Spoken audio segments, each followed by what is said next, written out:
Alright you guys, this is part 4 of the Crupi chainring restoration video. You can see it's starting to look like a decent piece of metal now.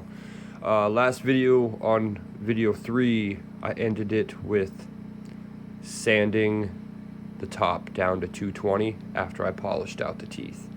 Go backwards and look at that video if you're curious or wondering anything. So from this point, I went ahead and sanded it down to 220, and then I sanded it down to 400. You don't need to sand it down to 400, but I did it to show you the imperfections, the things that I was talking about. If you remember in the first video when I was unboxing the chainring, the second video actually after I cleaned it off, I saw some little black polka dots on there, and I was concerned about them. Unfortunately, it was a very big deal. Focus in, you can see those. That is what remains. And this is a great time to show you something. That is actually a corrosion in the metal. It's some I call it GT cancer because it's really common on GT aluminum. And I noticed it in the very center of the disc when I was making the video, and that's why I thought maybe those little spots were them, and that's what it was. So those spots cannot be removed. Okay, those go down so deep into the metal, it's like systemic. It goes into the metal and comes out in another spot like rust.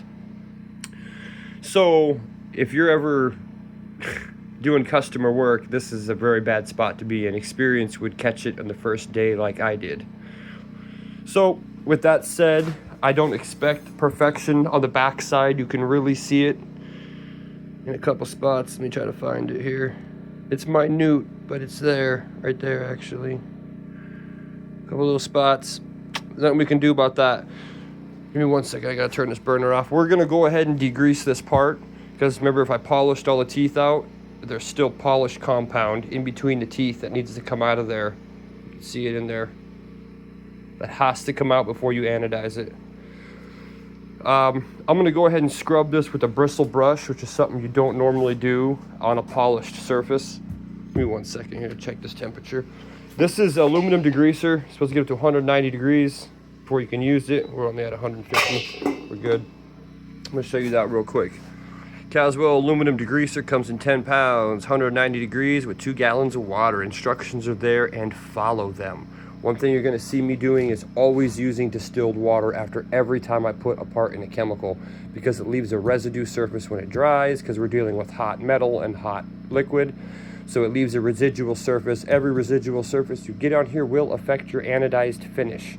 So I dunk parts right away, and you'll notice how fast I move from color tanks and sealer tanks into distilled water. You'll notice that. Every time this part is in a hot bath, it's going into distilled water as fast as humanly possible. Anyway, like I said, I'm going to scrub these with an actual bristle brush because it doesn't matter. You're never going to see that. But if it was a part, like when I do the second stage of this after I anodize it, and then after I sand it and I repolish this face, I will not be scrubbing the compound off with that. It'll be actually squirted out with the high pressure squirt bottle to get the compound out of those holes. That way you don't scratch the surface, and I'll show you all that. So right now, show you what I'm doing. Simple green, let it soak. In case you don't know what simple green is. Shit, fuck's a simple green? You know what simple green is, quit playing.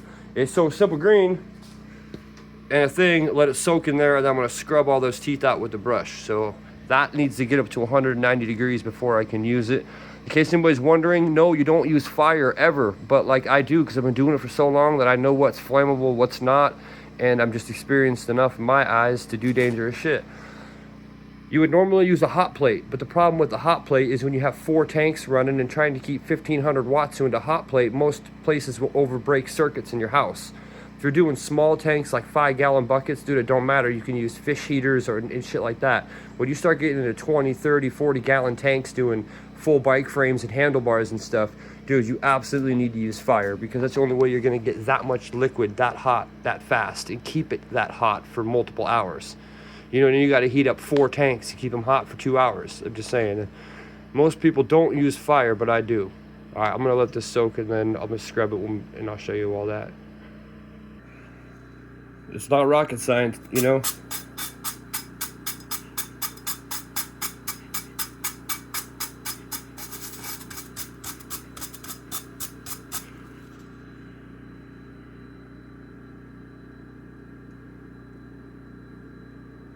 Oh well, I'm done. There you go. See that? See the one we didn't do? See the one we just do? That's what we're trying to do. Alright, I'm gonna finish this up. Alright, so we just scrubbed teeth out. Man, this camera, dude. Yeah, so everything's clean. All the cracks, everything's all scrubbed out with simple green after it's been polished. We're gonna go ahead and drop it in degreaser. I'm gonna drop it in there for a few minutes. It does have a time limit of what you're supposed to do. And from this point on in the process, you keep your little booger fingers off of my sister. Okay? You're no longer allowed to touch this part with your fingers.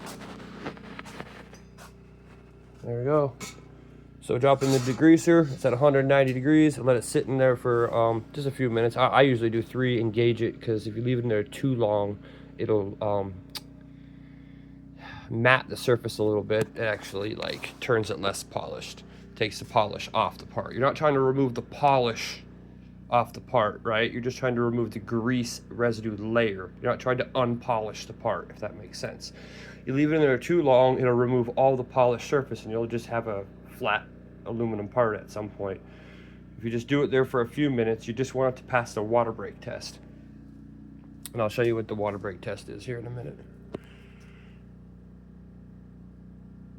Alright, I'm gonna go ahead and pull this part. Remember how you do shit fast from one tank to the next, right into distilled water before it gets a chance to dry off, because that steam's gonna evaporate, you know what I mean? Alright.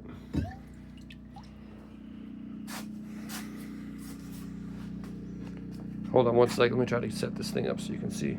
Alright, I got it hung up so you can see. Look at that. See, that's a little piece of grease. Chance to get it off. That's what I mean by you can spray it like that, real high power in the cracks, and you can get the grease out without scrubbing it if you have a polished surface and you don't want the brush to scratch the part. But for a water break test, you get it over to mist. Right, come over here. See if I can get. So you're looking for the sheen, that gloss right there that you see by the Crupi in the USA. The whole part needs to have that when you spray it. So you see how it's running down the part right now, no bubbles anywhere. The water doesn't stop. Like right there where that grease spot is, you see how it's stopped? That's because that's actually a little chunk of brushing compound. So look.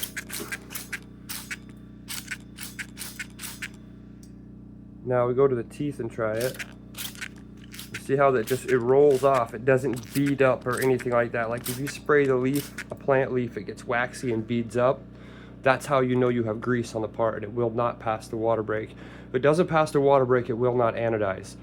So an example is if you have buffer compound from the buffing wheel jammed into the holes or into any little indents or any part of the part, when the anodizing process builds a layer on the metal. So it's actually it's like being an ultrasonic vibrator, essentially, to think about it like that. I'm not a scientist, but this is the best way I can explain it. It will lift the material off the part and disperse it into your acid tank.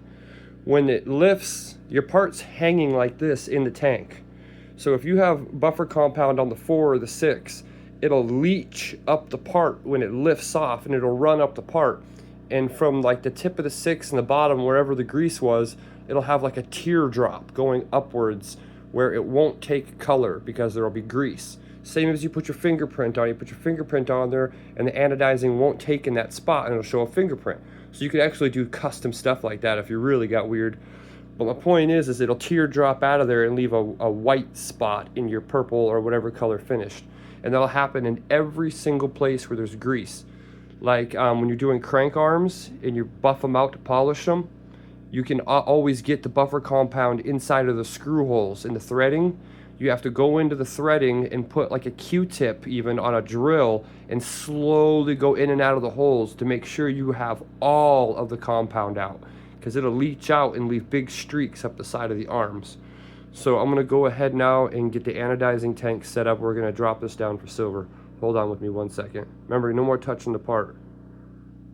So I'm actually gonna do the anodizing on a part 5. I'm gonna go ahead and do just a whole video and I'm gonna set the tanks up from scratch because I'm not actually set up to run right now.